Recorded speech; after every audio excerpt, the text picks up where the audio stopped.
I stood in that venue coordinator's office, my hand trembling as I signed the cancellation form. $50,000. Gone. Just like that. But you know what? Watching her face drain of color when she got that phone call from the venue was worth every single penny. My name is Diane Morrison, and I'm 68 years old. I've been a widow for 12 years now, raised my son Michael on my own after his father passed, and I thought I'd seen every kind of heartbreak life could throw at me. I was wrong. This story starts about 18 months ago, on a crisp October evening in Charlotte, North Carolina. Michael had been dating this woman, Jessica, for about 8 months. I hadn't met her yet. Every time I'd suggest dinner or coffee, there was always some excuse. She was busy with work. They had plans. She wasn't feeling well. My son would assure me it wasn't personal, that Jessica was just shy, that she wanted everything to be perfect when we finally met. I should have known then. I should have paid attention to that knot in my stomach. When I finally met Jessica, it was at a restaurant Michael had chosen, one of those trendy places downtown where the portions are small and the prices make your eyes water. I got there early, like I always do, and waited at the table Michael had reserved. Then I saw them walk in. She was beautiful. I'll give her that. Tall, blonde, the kind of woman who looks like she just stepped out of a magazine. Designer dress, expensive handbag, everything coordinated perfectly. And the way she looked at me when Michael introduced us, I saw it immediately. That quick scan from head to toe, the barely concealed disappointment, the tight smile that didn't reach her eyes. "So you're Michael's mother," she said, and there was something in her tone. Not quite rude, but not warm either, like she was checking off a box on some list. Throughout dinner, she dominated the conversation, talked about her job in pharmaceutical sales, her condo in the expensive part of town, her trips to Europe, her important clients. Every story seemed designed to showcase how successful she was, how refined, how cultured, and every story seemed to have an edge to it, a subtle comparison that made my life seem small. When I mentioned I'd been a teacher for 35 years before retiring, she said, "Oh, how sweet, public service." Like I'd said, I volunteered at a pet shelter on weekends. When I talked about the little house I'd lived in for 40 years, the one where I raised Michael, she said, "How quaint. Michael told me it's in the older part of Charlotte." The way she said older made it sound like I lived in a condemned building. But Michael was glowing. He was so in love, so proud to have us together. And I smiled and nodded and told myself I was being oversensitive, that I was looking for problems where there were none. My son was happy. That's what mattered. 3 months later, on New Year's Eve, Michael called me. I could hear the excitement in his voice before he even said the words. "Mom, I proposed. She said yes, we're getting married." I was happy for him. Truly I was. But that knot in my stomach tightened. The wedding planning started immediately. Jessica had been waiting for this her whole life, apparently. She had Pinterest boards going back years. She knew exactly what she wanted, down to the specific shade of blush for the napkins. And she made it very clear that this was her wedding, her vision, her day. I offered to help. I'm not wealthy, not by any stretch, but I've been careful with money my whole life. My late husband's life insurance, my teacher's pension, some smart investments over the years. I had about $70,000 in savings. I'd planned to give Michael and Jessica $20,000 as a wedding gift. "That's so generous, Mom," Michael said when I told him. "Are you sure?" "Sweetheart, I've been saving for your wedding since you were born," I said. "This is what I want to do." But when I offered the money to Jessica, suggesting she could use it however she wanted for the wedding, her response was cool. "That's very kind," she said. "We'll put it toward the honeymoon." Not thank you. Not how wonderful. Just a dismissal, like I'd offered to contribute pocket change. As the planning progressed, I was systematically shut out of everything. Jessica didn't want my input on the flowers. My opinion on the dress didn't matter. When I suggested a few family friends I'd love to invite, people who'd known Michael since he was a baby, Jessica said the guest list was already full. "It's going to be an intimate affair," she told me. "Just 150 of our closest friends and family." 150 people was intimate. Right, but I bit my tongue. I showed up when I was told to show up. I smiled when I was supposed to smile. I was determined to be the kind of mother-in-law who didn't cause problems, who didn't interfere, who let her son live his own life. The venue Jessica chose was spectacular. The Ashford Estate, this gorgeous historic mansion with manicured gardens, crystal chandeliers, the works. I'd driven past it dozens of times over the years, had admired it from the road, but never imagined I'd have any reason to set foot inside. Jessica showed me pictures on her phone one afternoon when we were all having lunch together. "It's perfect," she gushed. "Absolutely perfect. It's $50,000 just for the venue, not including catering or anything else, but Daddy said he'd take care of it." Her father, Robert Kingston, was some big shot in commercial real estate. Money was clearly not an issue for the Kingston family. Jessica made sure everyone knew it. About 6 months before the wedding, I did something I hadn't planned to do. I went to the Ashford Estate myself. I told them I was interested in potentially booking it for an event, and they gave me a tour. It was more beautiful in person than in any photograph. The grand ballroom with its soaring ceilings and elegant crown molding. The gardens where the ceremony would take place, with the rose arbor and the fountain. The bridal suite with its antique furniture and crystal mirror. I found myself talking to Margaret, the venue coordinator. She was a warm woman, probably in her 50s, with kind eyes and an easy smile. "Is this for a wedding?" she asked. "My son's, actually," I said. "They've already booked it for October." Her face lit up. "Oh, the Kingston wedding. Yes, that's going to be absolutely beautiful. Jessica has been very particular about every detail." "I bet she has," I said, and we both laughed. We talked for almost an hour. Margaret showed me photos of past weddings they'd hosted, told me about the history of the estate, and then, almost casually, I asked about the booking. "Have they paid the deposit?" I asked.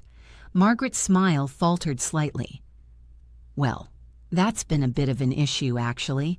Jessica's father initially said he'd wire the deposit, but it's been several months now. We've been flexible because Jessica's been so enthusiastic, but we typically require a 50% deposit to hold the date." Something clicked in my mind. An impulse, maybe. Or maybe I was just tired of feeling useless, of being pushed to the sidelines of my own son's wedding. "What if I paid it?" I asked. Margaret looked surprised. "The deposit?" "The whole thing," I said. "The entire venue fee. All $50,000. She stared at me. "Mrs. Morrison, that's very generous. But are you certain? That's a substantial amount." I was certain. For the first time in months, I felt certain about something. "I want to do this for my son," I said. "But I have one condition. No one can know I paid for it. Not Jessica, not her father, not even Michael. As far as anyone knows, Robert Kingston is still planning to pay for the venue. Can you keep this between us?" Margaret hesitated. "That's highly unusual." "I know," I said, "but it's important to me. I don't want any fuss. I don't want Jessica to feel obligated or uncomfortable. I just want to make sure my son has the wedding venue his fiancée has her heart set on." After some discussion and consultation with her manager, they agreed. I wired the money the next day, all $50,000, more than 2/3 of my savings gone in one transaction. But I felt good about it. I felt like I was doing something meaningful for my son, and I kept my secret. Over the following months, I watched Jessica continue to plan her dream wedding. She hired the most expensive caterer in Charlotte. She flew to New York twice for dress fittings. She had custom invitations printed on handmade paper that cost more per invitation than I used to spend on a week's worth of groceries. And her treatment of me didn't improve. If anything, it got worse. She'd make little comments about my clothes. "Diane, you should really update your wardrobe. Michael's going to have important colleagues at this wedding." About my hair. "Have you thought about trying a different salon? I know a wonderful stylist who could do something more modern with your cut." About my house. "When are you going to sell that place and move into something more manageable? Michael worries about you being in such an old house all alone." That wasn't true. Michael had never said anything like that. But Jessica had a way of using my son as a shield for her own opinions. I endured it all. I told myself it would get better after the wedding, that once she and Michael were married, once she felt secure, maybe she'd warm up to me. I was a fool. The incident happened on a Thursday afternoon, 3 weeks before the wedding. I'd been invited to Jessica's bridal shower, though I got the distinct impression the invitation was more obligation than genuine desire for my presence. The shower was at Jessica's mother's house, another showcase of wealth. Vaulted ceilings, imported Italian marble, more square footage than anyone could possibly need. There were about 30 women there, all of them polished and perfect, all of them part of Jessica's world. I brought a gift. I'd spent weeks thinking about it, trying to find something meaningful. I finally settled on a handmade quilt. I'd learned to quilt from my own mother, and I'd made this one specifically for Jessica and Michael. It had taken me 3 months working on it every evening. Each square represented something: their first date, their engagement, meaningful places and moments. I'd embroidered their initials in the corner along with their wedding date. I was proud of it. I thought it was beautiful. Jessica opened presents for over an hour: KitchenAid mixers, Le Creuset cookware, crystal vases, luxury linens with thread counts I couldn't even pronounce. Her friends had clearly spent hundreds, maybe thousands, on their gifts. When she got to mine, I saw her face change. She pulled the quilt out of the box, and for a moment I thought I saw genuine confusion. "It's a quilt," I said, my voice sounding too loud in the suddenly quiet room. "I made it myself. Each square represents something special about you and Michael." Jessica looked at the quilt like I'd handed her a used dish rag. "How rustic," she said finally. Her friends tittered. Actual tittering, like we were in some British period drama. "I'm sure it took a lot of time," Jessica's mother added, her tone making it clear that time was about all it had cost. But Jessica wasn't done. She set the quilt aside, barely glancing at the detailed work I'd put into it, and moved on to the next gift with obvious relief. I sat there, my face burning, telling myself it didn't matter. She didn't have to love it. Not everyone appreciated handmade gifts. But then, about 20 minutes later, I went to use the bathroom. I was in the hallway when I heard voices coming from the kitchen. Jessica's voice and her best friend, Brittany. I stopped. I don't know why.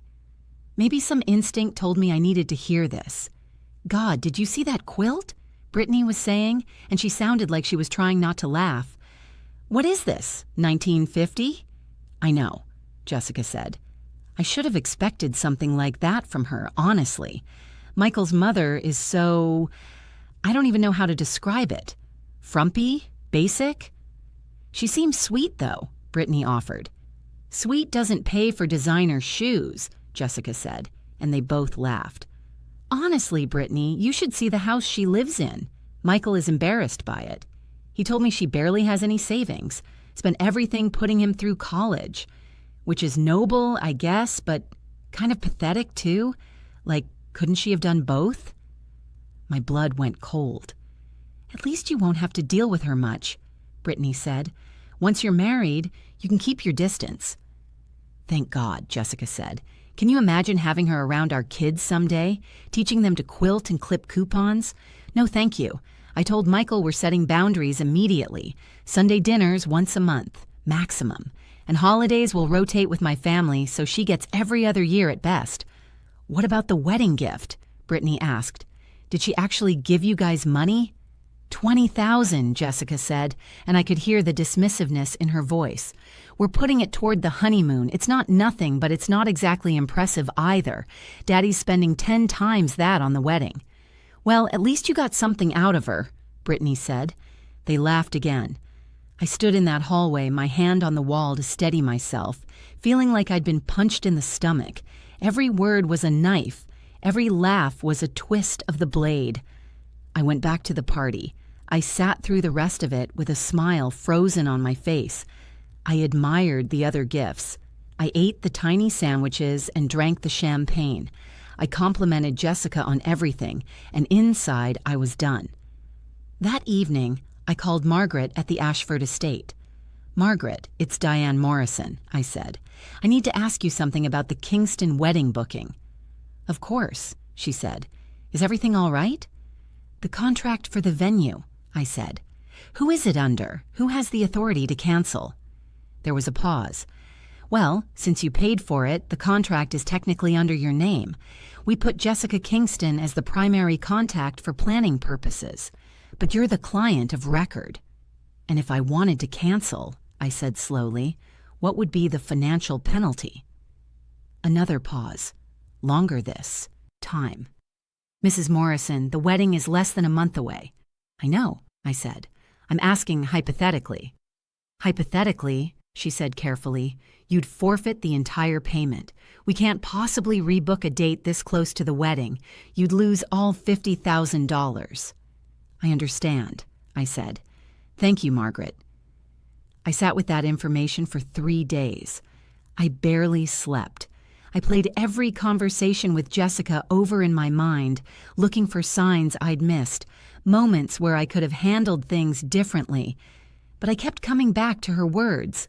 Frumpy, basic, pathetic, and worse, the plans she'd already made to cut me out of my son's life, out of my potential grandchildren's lives. This wasn't going to get better after the wedding. This was who Jessica was. This was who she was always going to be. On Sunday, I called Michael. "Honey, can you come over? I need to talk to you about something." He came that afternoon, alone. Jessica had a spa day scheduled. We sat in my kitchen, the same kitchen where I'd helped him with his homework every night, where we'd had breakfast together every morning, where we'd cried together after his father died. "Michael," I said, "I need to tell you something, and I need you to really hear me." I told him everything, about overhearing Jessica at the bridal shower, about the things she'd said about me, about him, about our family, about her plans to limit my time with them, to keep me at arm's length. I watched his face as I talked, saw the disbelief, then the hurt, then something that looked like recognition. "Mom," he said when I finished, and his voice was thick. I don't know what to say. "Has she ever said things like that to you?" I asked. "About me? About our family?" He was quiet for a long moment. "She's made comments," he admitted finally, "about the house, about how you're too involved sometimes. But I thought she was just nervous about the wedding, about starting our life together. I didn't think—" "She thinks I'm an embarrassment," I said quietly. "She thinks our family isn't good enough for her." "I'll talk to her," Michael said. "I'll tell her that's not acceptable, that if she can't respect my mother, we have a problem." "I'm glad," I said. "But Michael, there's something else I need to tell you." I told him about the venue, about paying for it, about keeping it secret. His eyes went wide. "Mom, that's $50,000. "I know. That's most of your savings." "I know. Why would you do that?" "Because I wanted my son to have the wedding his fiancée wanted," I said. "Because I loved you, and I thought maybe if I did this, if I helped make her dream come true, she might see me differently, see us differently." Michael put his head in his hands. "Mom, I'm canceling it," I said. His head snapped up. "What?" "The venue. I'm canceling the booking." "You can't do that. The wedding is in 3 weeks. There's no time to find another place. All the guests are invited. Everything is planned around that venue." "I know," I said, "but I'm not going to spend $50,000 on a wedding for a woman who thinks I'm pathetic, who plans to cut me out of your life, who doesn't respect you or where you come from." "But you'll lose all the money," Michael said. "I know," I said again, "and I don't care. The money is gone either way. At least this way I'm not funding my own humiliation." "Mom, please," Michael said. "Don't do this. Let me talk to Jessica. Let me fix this." I looked at my son, this man I'd raised, and I saw him clearly. Saw how much he wanted to believe this could be fixed. How much he wanted both the women in his life to get along. How much he loved Jessica, despite what I now knew about her. "If you can talk to Jessica," I said carefully, If she can genuinely apologize, not just say sorry because she got caught, but really understand why what she said was hurtful and wrong, then I'll reconsider. It was a lie. I'd already made up my mind, but I wanted to give my son a chance to see for himself who he was planning to marry. Michael left. He said he'd talked to Jessica that evening, that they'd come over together the next day. They didn't come the next day, or the day after that. Finally, 5 days later, Michael called. He sounded exhausted. "Mom, can I come over?" "Of course." He arrived looking like he hadn't slept in days. We sat in the living room and he told me everything. He'd confronted Jessica that night. At first, she'd denied everything, said I must have misheard, that I was being oversensitive. But Michael pressed her, and eventually she'd admitted to some of it, downplayed it, said she was just venting to her friend, that everyone complains about their in-laws. But when Michael told her what I'd done with the venue, everything changed. "She lost it, Mom," Michael said. "Started screaming about how you had no right, how this was her wedding, how you were sabotaging her big day out of spite." "I haven't canceled it yet," I said. "She called you a bitter old woman," Michael said quietly. "Said you were jealous of her, that you'd never been able to move on from being a poor teacher's widow, that you resented her for having the life you never did." I felt that familiar tightness in my chest.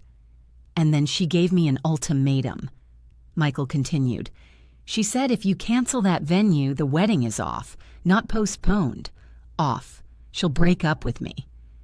We sat in silence for a moment. "What do you want me to do?" I asked finally. Michael looked at me with tears in his eyes. "I want you to not cancel the venue," he said. "I want to marry the woman I thought I was in love with, but I don't think that woman exists, does she?" "Oh, sweetheart," I said. "She's been lying to me," he said. "Or I've been lying to myself. Maybe both. I kept making excuses for her behavior, telling myself she was just stressed, that she'd be different once we were married. But she won't be, will she?" "No," I said gently. "She won't." Michael wiped his eyes. "I told her we needed to postpone the wedding, that we needed couples counseling, that we needed to work on our relationship before we got married. She said no, said either we get married in 3 weeks as planned or we're done." "I'm sorry," I said. "Don't be," Michael said. "You didn't do this. You just showed me what I should have seen months ago." He stayed for dinner that night. We ordered pizza, like we used to do when he was a teenager. We talked about everything and nothing, about his father, about memories from when he was growing up, about the future. "What are you going to do?" I asked. "I'm going to end it," he said. "I should have done it after the bridal shower. I should have done it the first time she made a dismissive comment about you. But I kept thinking I could fix it, that love would be enough. I was wrong." "That doesn't make you weak," I said. "It makes you hopeful. That's not a bad thing." "Will you still cancel the venue?" he asked. I thought about it. About Jessica's face when she'd opened my gift, about her laughter in her mother's kitchen, about her plans for my future with my son and potential grandchildren. "Yes," I said, "I'm going to cancel it." "She's going to think you forced my hand," Michael said, "that you manipulated this whole situation." "Let her think what she wants," I said. "I know the truth. You know the truth. That's enough." Michael broke up with Jessica 2 days later. According to him, she cried, raged, begged, threatened, and finally called him every name she could think of. She called me worse ones, told him I'd manipulated him, that I was controlling and toxic, that he'd regret this for the rest of his life. But my son stood firm. The day after the breakup, I called Margaret. "I need to cancel the Kingston wedding," I said. "I'll process the cancellation," Margaret said quietly. "I'm sorry it came to this, Diane." "Don't be," I said. "This is exactly where it needed to come to." The next part was harder. Jessica's parents had to contact all the guests. The photographer, the caterer, the florist, the DJ, all had to be told the wedding was off. Some of them had cancellation fees, some didn't. And Jessica had to explain to everyone that her wedding was canceled because the venue fell through.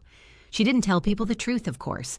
She told them my family had some kind of financial emergency and we'd had to back out of paying for the venue at the last minute, leaving her high and dry, that I'd promised to pay for it as a gift and then reneged. Some people believed her friends mostly, people who'd always seen her as the victim in any situation. But other people asked questions. Like why, if her wealthy father was supposedly paying for the venue all along, couldn't he just step up and secure it now?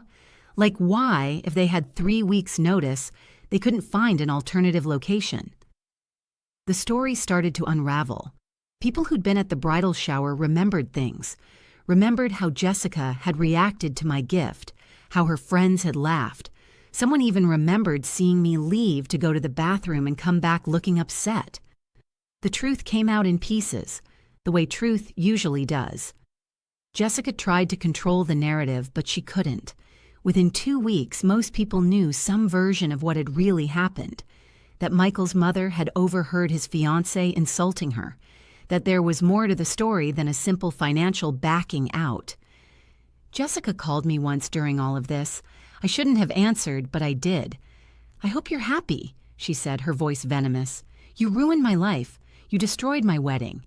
You turned Michael against me." "I didn't do any of those things," I said calmly. "You did them yourself." "You're a bitter, miserable old woman," she spat. "You couldn't stand seeing your son happy with someone successful, someone better than you, so you sabotaged it."